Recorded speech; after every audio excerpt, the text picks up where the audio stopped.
It's the best plan. It's the greatest plan. The Iranians love the plan.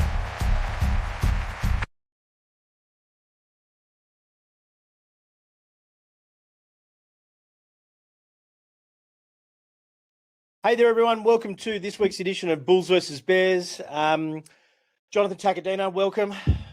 Hi there, everybody.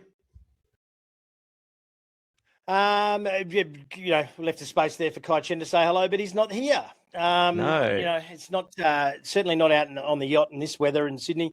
But he's probably in the fetal position somewhere, trying to keep up with Trump and things this week. Yeah, I'm going to do my worst impression of Donald Trump in history, but this episode 112 it's the best plan, it's the greatest plan, which he has said probably about 30 odd times this week. I've spent most of my week verifying the stuff he says, and we're going to discuss that a little bit further in the show. But surprisingly, he's batting at a 20% truth rate or a 80% unverified to just flat out lying rate. So and there's been some absolute corkers, but we will get to that later on. But look, strong sells everywhere here, and they. Yeah, I think the Nikkei's holding up. I didn't notice that. The Nikkei's holding up, but it just kind of it marches to the beat of its own drum, that thing. But it's still only neutral on the daily. But we really have seen. The Russell's only down 0.03 for the week, which is pretty surprising overall. And look, we're only down. We're slightly up actually. This is obviously as of yesterday's close, not as of today. I'm not entirely sure where we are right now.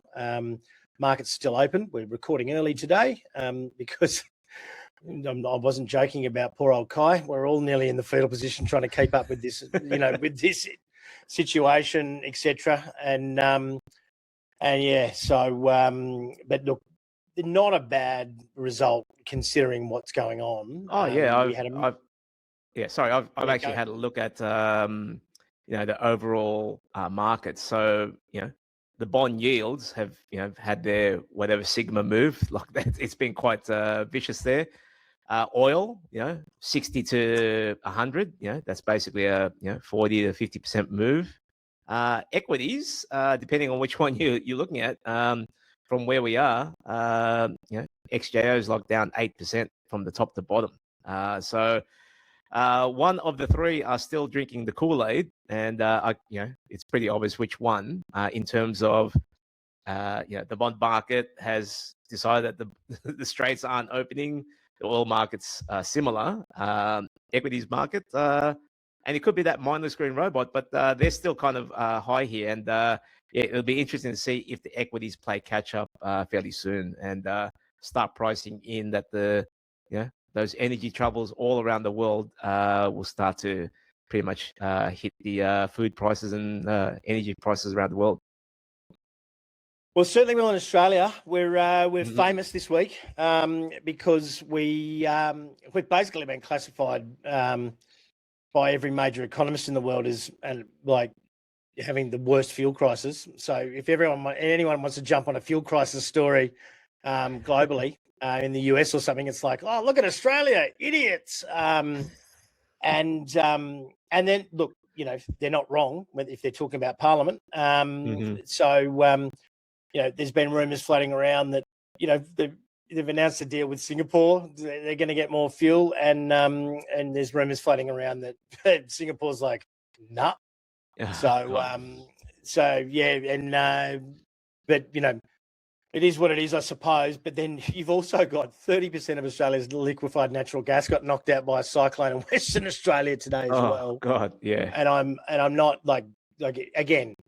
If we didn't laugh, we'd cry, right? Like just with this whole Iran thing, like we're trying to be a bit tongue in cheek with it and a bit lighthearted. But like, let me tell you, it ain't much fun getting here at 6 o'clock in the morning every day and having to verify 25 things, of which 21 of them are complete BS from Trump, and then work out like what the attack rates are and things like that. So it's more of a just trying to plod on through, because it's I don't know, obviously for the listeners out there that aren't stockbrokers, not the funnest job in the world when the market's like this, because no one rings up when the market's going up.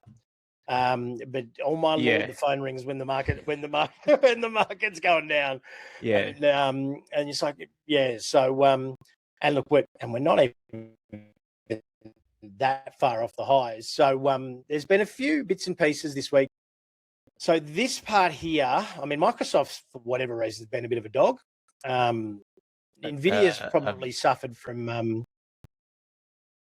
I was just saying that Microsoft's been a lot more than a bit of a dog. It's been savaged and looking to hit much lower from here as well. It which is really strange, and I think we sort of identified that months ago. It's the OpenAI stench, basically, and everyone's, even Apple this week's diversifying, and they're allowing Anthropic, and they're notorious for having closed systems, and they're allowing Anthropic and I believe Gemini onto Siri, so you can kind of choose. I believe Apple's doing a lot of stuff that they swore they'd never do, like sell cheaper computers and things like that. I'm still not going to go as far as to say I like them, but they are sitting on a lot of cash. But but Meta and Google particularly really hit by a bit of a landmark case where she's 20 years old now. I don't know what her name is, an American lady, whatever. She was a girl when she had this mental anguish or mental health issues. And she's blamed Google and Meta for her mental health issues, and she's won, basically. She claimed that they actively looked to addict her to social media, and look, it was a really small settlement. We're talking 3 mil, but on the day, Meta was actually flat or up, and then, which was Thursday, our our day session. Was in the market sort of towards the close, but then everyone just realized it. And I was talking about it with the client, and they're like, how is this not a big thing? Like, surely like thousands of people are going to hit them now. There'll be a class action. And then 7 or 8% of that move in Meta was last night. And that's the weekly. And one thing I do love about that whole social media is that's their whole business model, is actually to get you addicted. They knew exactly the psychological buttons that they were pressing at all times. You mean, like that whole people would have got bonuses for setting that up. Like that's the strange thing. Yeah. So obviously, and then I've seen documentaries where they just said how genius they were to come up with these psychological addictions to social media, and Duolingo could be next, because it is addictive. It is addictive. But that's not it. So just gamifying everything and just making it so addictive. That was the actual business model. And then now someone's actually saying that, hang on, that model is actually damaging to people's mental health. And to win a case, and that does pose a few problems to that business model now, I would think. Well, it probably does, but I mean, I've got to say, from a common sense standpoint, it's right up there with contents caution, contents hot on the coffee cup. Exactly. It reminds me of Kramer's lawsuit against the coffee companies. One significant thing is Micron and the other memory chip. Basically Google's come out with a compression technique that is going to mean that large language models require less memory. So that memory shortage just got compressed by whatever percentage. Google's new it's called turbo something or other. And normally, that's obviously Kai's department. So we'll have to grill him on that next week when he's back on board. But because I'm not going to ham-fistedly try to explain why, how much it's going to be compressed by. I'm just going to stay in my lane. But that's why that got hit really badly. And the technical starting to turn pretty awfully as well. So we did have some okay moves in some of the cyber and some of the software stocks as well. But they've just sort of hung in there. But certain ones, a bit of a strange one that some of the defense stocks were actually a little bit lower. Lithium's the big bounce back. JT, run us through that.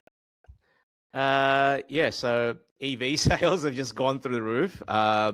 Pretty much, I think they had something like 6 months worth of supply of EVs, or I think it was like, you could get, any color you want for the next 6 months. Now it's kind of like a 6 month wait for EVs. I think Teslas have sold out. Have a look at the chart of AP Eagers as well. That's had a little bounce off the lows, and as people just plowing into BYDs.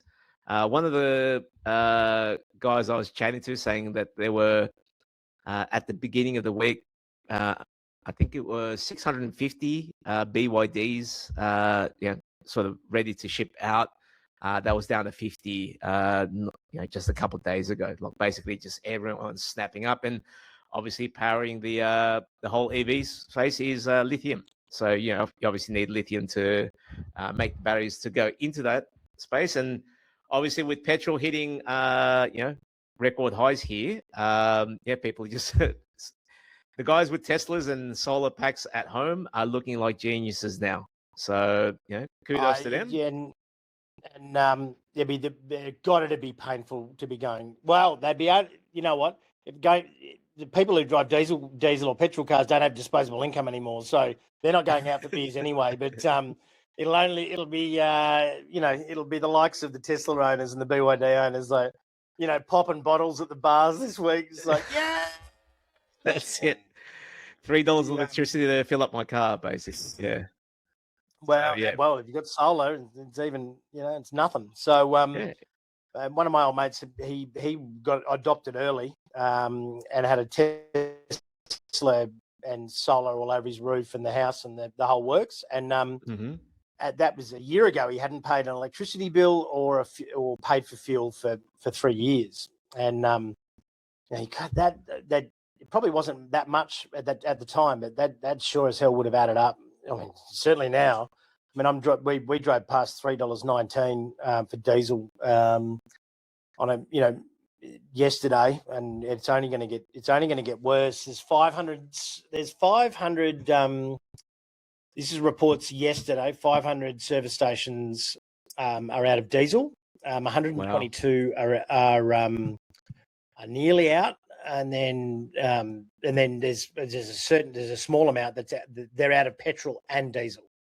Wow. So are these mostly regional? Because I've noticed there are. Look, 500 petrol stations. It doesn't sound like a lot to be honest. Like there's a lot of petrol stations in Australia, but we're about to launch into me savaging Trump for having unverified facts. I'm going to put my hand up there and just go. I didn't necessarily source check that, and I'm sure it's probably changed quite a bit. But you can see that price just keep going and going.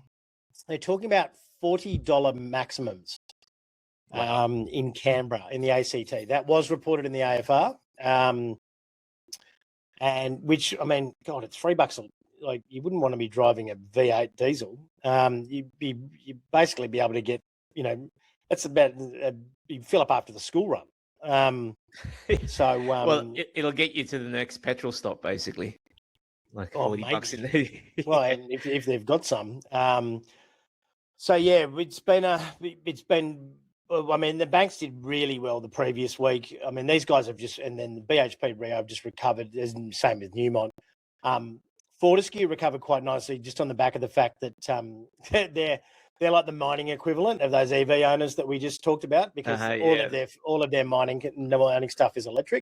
So they were curling their mow, and I did see an interview with their CEO at a Chinese conference with the PBOC mining conference or something like that.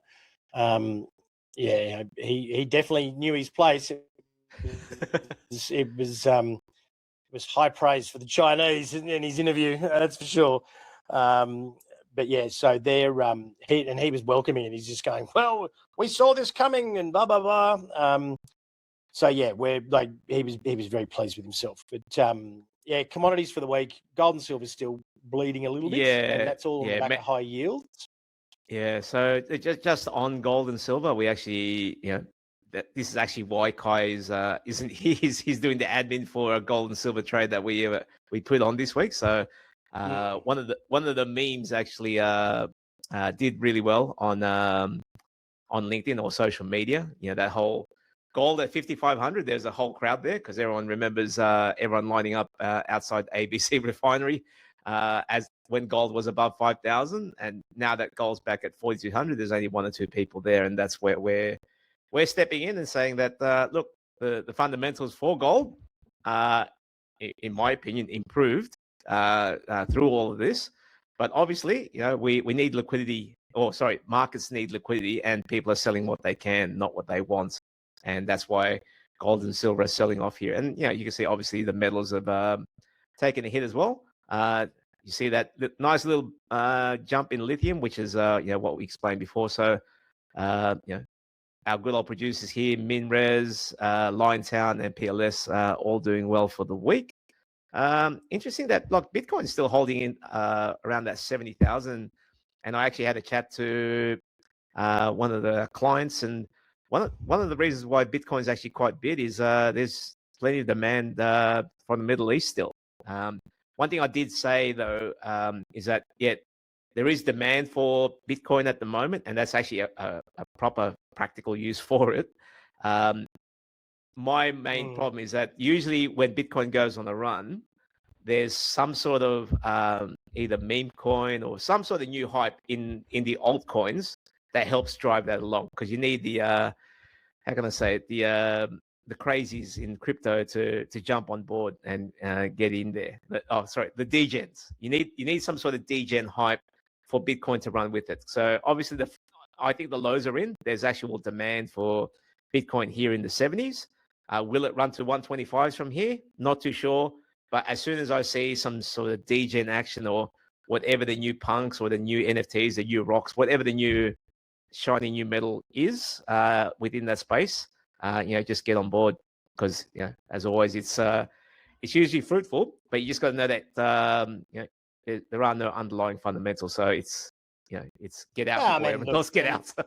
and unpopular opinion, but it's no underlying fundamentals for gold either. It's just that we've used it in the past. They're both belief systems.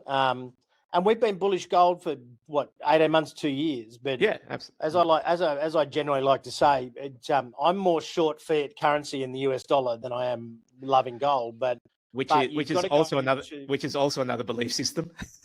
Yeah, well, yeah, exactly. But but gold's the best way to represent that view. So I just got to park my opinions and go, well, if I think this, I would have made 10% in being short Dixie.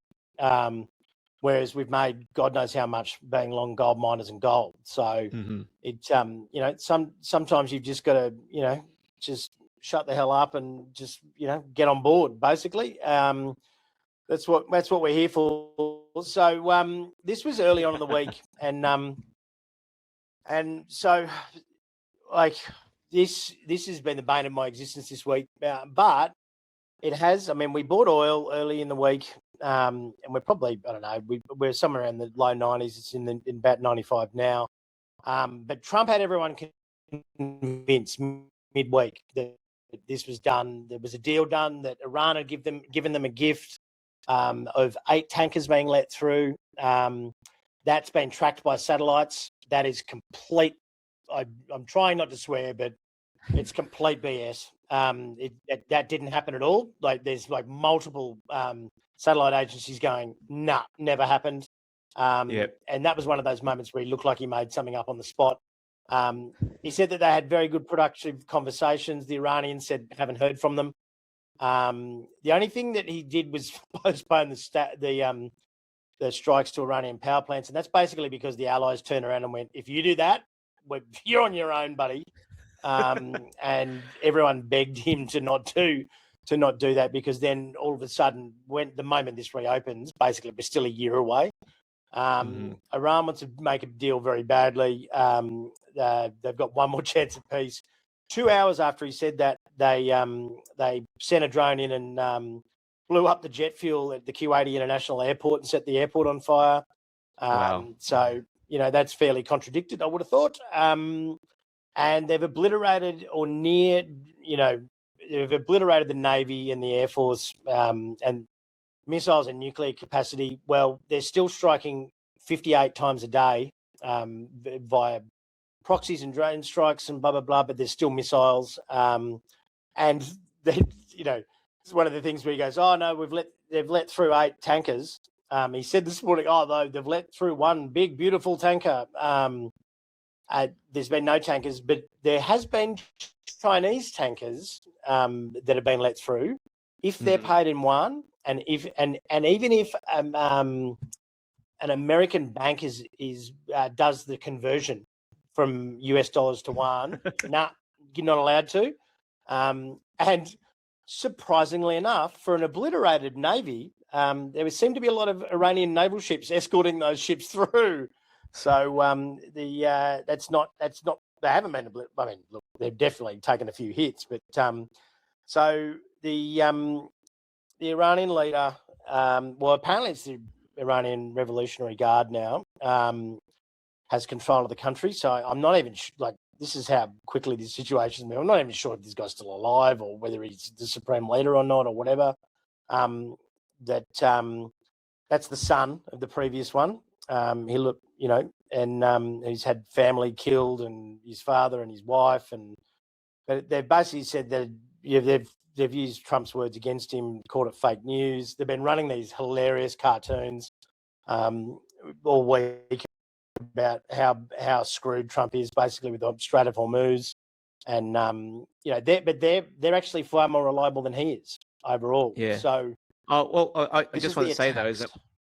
Yeah, so I just want to say before you move on is that one of my favorite tweets that you put out was when Trump was talking about the deals. So Iran actually came back and said these are our demands, and you basically said, oh, maybe they've read The Art of the Deal, because they were like, we want everything, no, we want no US bases, we want a few $100 billion repatriated. I should have put that in the slides. No, and my favourite, my Grok's been pretty handy. Putting these images together, because it's the only ones that they've all got like guidelines and they're not allowed to use public figures. Whereas Grok just lets you do most anything. But I just had the soldiers standing around doing a book club, laughing, reading Art of the Deal.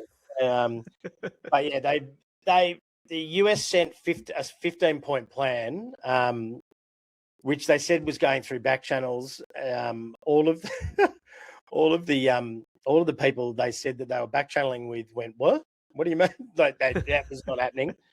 So this is the average attacks per day since March 11th. Blue being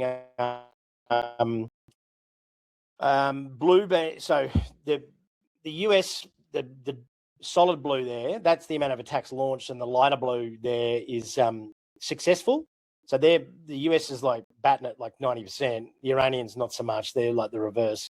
But they're also not the US military with a $1 trillion budget. But we were 55 at the start of the week. The Iranians were launching a day. And we're roughly about 350 for the US. The US has backed off, and Trump stuck to his, and this includes Israel, by the way. So that'll just be Israel now, because Trump has actually stuck to his word there.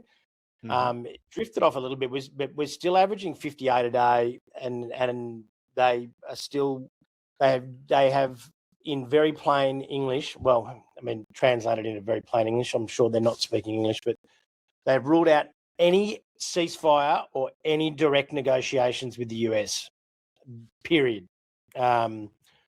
So this is, welcome to $4 diesel and $3.50 petrol probably in this country, because this is not ending anytime soon. So, and then this is Trump's efforts, and you would have seen the, so someone here, this is a 5-minute chart of WTI crude futures, earlier in the week, and someone put on a $580 million notional bet short against oil, and bought it back around here. And there's a lot of memes floating around that it was Barron, who's like 100% hit rate trader, his son. But as you can sort of see, just peppered over the course of the week, there was just lies and lies and lies and lies. And then he said, this morning he goes, at the request of Iran, I'm going to extend the deadline. So, and then we're talking 2 hours after they said literally they're never going to, they won't have any direct negotiations with, so, and then you could just see even Bloomberg at the start of the week, they were like, yeah, he's going to do a deal. And now they just were, they had like a retired rear admiral on this morning who is just running through some of the plans of escorted oil tankers through the Strait and things like that. And he was just outlining how ridiculously unrealistic they were. He goes, you can't just allocate a destroyer for 2 days to get one oil tanker through. Like, you may as well pay the Iranians the $2 million per passage, which they have asked for. That was one of their conditions. They want $1 million per tanker to go through. It works out to be about $1 billion a week. So which would be, pretty. That's a good. Toll Holdings does it to us on the motorway network. I was about to say have they got Transurban consulting for them? Yeah, Transurban. Sorry, yeah, no, that's right. The sorry, it was not Toll Holdings, but because it costs about $50 to get to take 2 motorways in Sydney now. So maybe they've got an Iranian running the joint up there now. We'll get a new Iranian CEO. Obviously, the move was very sharp and short, as opposed to this one was like, well, we're going to get peace, and the equities rallied back up, and then we've drifted back down. So look, and this has happened when I remember 9/11, the market move was huge, and then we had the London bombings, and then every shock of the same kind compresses and is usually, to the point where I think with the London bombings, it plummeted straight away, and then within the same session, it was actually up.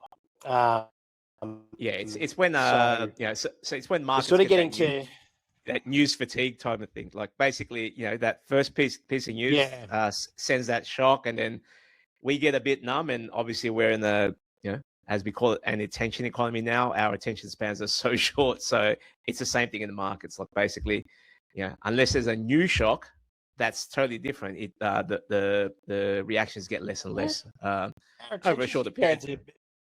Attention spans are shorter. So, maybe someone should sue someone for that. Hang on, they did. My kids can barely get through half a sentence without going, but bird. It's not good. Anyway, S&P 500. This is a daily chart, and it's going back to 2023. And as you can see, we've had small dips through the 200-day moving average, and then that was Liberation Day, and it came back through. But below the 200-day moving average, not a good thing, and that's where we are now. And it's retested. There's a fair bit of talk about it. This is the daily MACD here, and this is a smooth moving average. What the stupid signal is this one, but it's like the Stride Unicorn Super Flex Algo or something or other, but it actually is quite reliable with that. With the that's what we've left it there, but someone's got to come up with a better name for it. And then NASDAQ as well, very similar, but probably looking a touch weaker. I'm kind of looking for I reckon around about 6,000 would be my first sort of area to potentially be buying the dip, which would be somewhere around this level here. But I mean, once you get that, what's it, the death cross when the 100 crosses back over, and then it's the golden cross when it crosses positively. Yeah, that's right. Yeah. So yeah, somewhere around this area, I think will probably be, fairly reasonable to start dipping your toe in the water if it does capitulate. But there is a lot of talk about we're in correction territory. Yeah, well, that's the thing. We haven't seen so we had plenty of momentum algorithms on the way up. What I haven't seen is kind of continued selling throughout the day type of moves just yet. So it feels like that mindless green robot or that index passive buying is still there because it's structurally they still have to buy the stock market. Here in Australia, we have compulsory super, so there's still flows coming in, and that's kind of one of the reasons I think the equities market hasn't been savaged as much as some of the other sort of sectors. But it just feels like once you can feel that sort of the algorithms reverse and we start to see momentum on the downside, I think it could take hold. And as you said, now that we're down below the 200, and let's just say we do have that death cross, I think that'll just get the momentum algorithms working to the downside and start selling. And this is quite a long curve as well. Like you can see these other pullbacks have been like sharp up, sharp down, sharp up, sharp down. Like whereas this has gone sideways for quite a while, and it's kind of just it's the first time it's looked like it's rolling over, probably excluding this period here potentially. But I mean that was coming out of a pretty low base. But like that's a fairly elongated rollover. And look, I dare say, given that there's tariffs going on, there's DHS. I mean, 4 pilots died this week because TSA is not funded, and air traffic controllers at LaGuardia Airport, and like apparently it's 4 hours to get on a plane anywhere in America at the moment, and the gas prices are through the roof. So people don't want to drive, and like it's and then you've got the tariff still ongoing, and he's just got lost in the news this week. He said that he's going to up the tariff to 15% once this 120-day emergency powers roll over. He's still trying to push criminal charges against the central bank chief. And what was the poly markets we looked at earlier in the week? The Republicans are now like a 15% chance of winning anything in the midterms. Yeah, true. Oh, one of the markets I haven't checked out is the I wonder what the poly markets are pricing in the Strait of Hormuz to open up by the end of April now. So, we might have to check that out before we get on. But we were all that, and this is like we're 112 episodes in, people. But I reckon it's the first time we've all been on the same page and been right, calling bullish and bearish. We are at extreme fear at 18, and it's normally it's normally where you sort of we get a little bit contrarian, but JT, I unveiled yours. Kai gave me his earlier, and so you're going to be surprised at this and probably pretty upset, but he's gone bullish. Which is very contrarian move, and I'm just sticking to my guns. Maybe he's got a private chat with Barron, and Barron said, maybe just buy. I think I just don't like the Iranians. Just don't. That to me, I don't. He can say whatever the hell he wants. I think what the main point is with this is he's not in control of this. He thinks he's in control of the situation. He's not in control of the situation anymore. Yeah. And they want blood, and they know that basically he's in quicksand now, and I just don't know how they can keep. They've deployed naval mines as well. There's been confirmed sightings.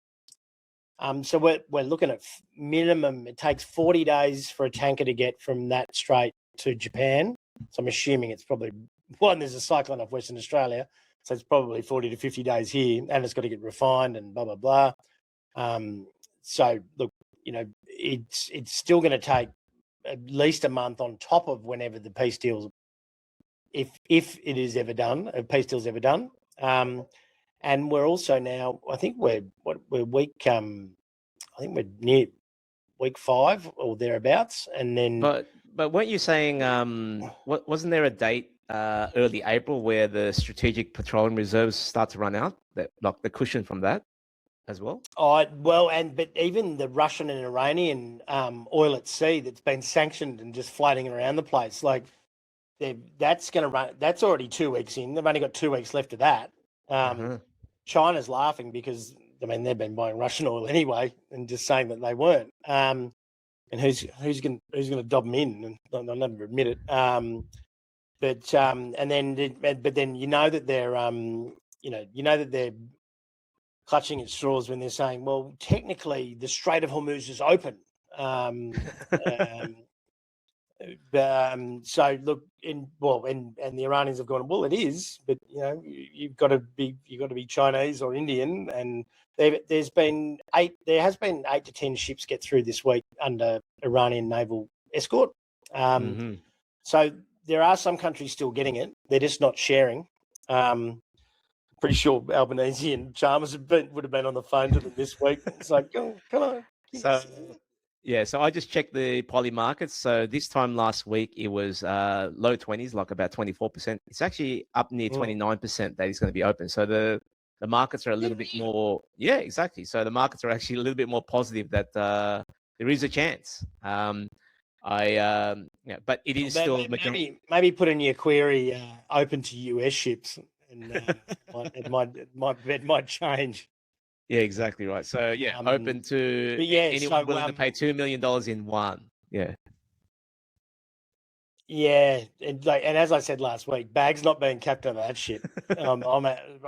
Like no way. Like I don't get seasick or anything, but you're like it'd be a fairly nervous old well,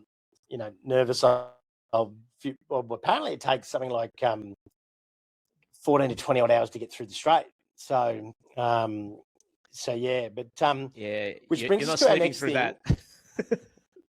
No, you're definitely not. Yeah, you don't need any coffee for that trip. This was very coincidental and timely. Is that we've developed our this is when I named it in the end Prism, but we've basically written our own portfolio review process, and one of the joys of AI, and it took me a very long time to build and pull all the foundation documentation and things like that. And basically what used to take me nearly a day to do manually, and yourself as well. Like, I don't know about you, but people want portfolio reviews and things, and either externally or internally, and they're big tasks, but we managed to automate this, and basically it gives really good clarity. So you get your portfolio overview, and it includes all your alternative assets, all of your if you've got structured investments, if you've got leveraged investments. It aligns them with all of our key themes within our house view, etc. And then it gives you next steps on strategy. So look, we've been testing this over the last month, both externally and internally, and it's been a bit of a hit. And so I sort of feel, like we're really ready to be pushing this out. So it's you request them in Mosaic, and look, it takes us around about a day. You obviously send things in, whereas look, I wouldn't have been able to. We all wouldn't have been able to have the time to be able to do this, but it was always on the cards doing this project, and it was always a part of Mosaic's long-term plans. But this, unlike most software projects, this actually was actually worked out a little bit better than we thought, and has been it's been really popular with the few people we've beta tested it with, and both, as I say, both externally and there's been some shocking portfolios sent in terms of photos on their phone or everything, and managed to sort it out. So and it's been It's a really useful tool.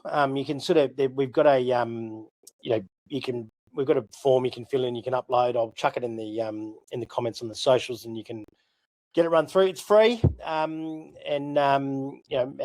part of Mosaic, so you can go and sign up there as well. But really happy with how it's panned out, and I think pretty timely in terms of if we'd launched this last September when the market was rattling, everyone would have gone, what do I need that for? I'm a genius. Yeah, I'm a genius. Who needs that? Killing it. Yeah. So it was pretty lucky that a few things came together at the right time. So scan the code there, or you can email us at portfolioreview@mpcmarkets.com.au. Scan the code for recommendation services. And if you're sending your portfolio review, we'll give you a month's free trial to have a look at those things. Sorry to be a little bit salesy, but that's a really major thing that a lot of people have found extraordinarily useful. And I think there's an overwhelming feeling amongst the clients and the people we're talking to. They're a little bit like, oh, what the hell do we do? So really useful tool. So I'll shut up and stop being so bloody salesy, and we'll get on with this. But like and subscribe, yeah.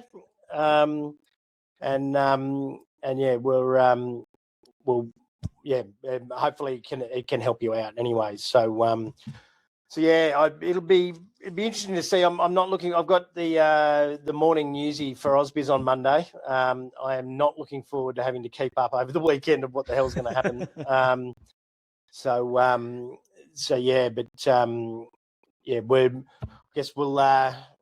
It could be a completely new world next week, or it might be worse. Who knows? It's the level of uncertainty is extreme. So absolutely. So either way, let's just enjoy our weekend, and it's going to be freezing as well. Like, it's freezing here in Sydney. Yeah. So stay indoors and don't drive your car. That's what's saving. So it's weekend from home, basically. Weekend from home. Yeah, weekend from. I like it. All right. Well, cheers, people, and we'll speak to you next week. All right.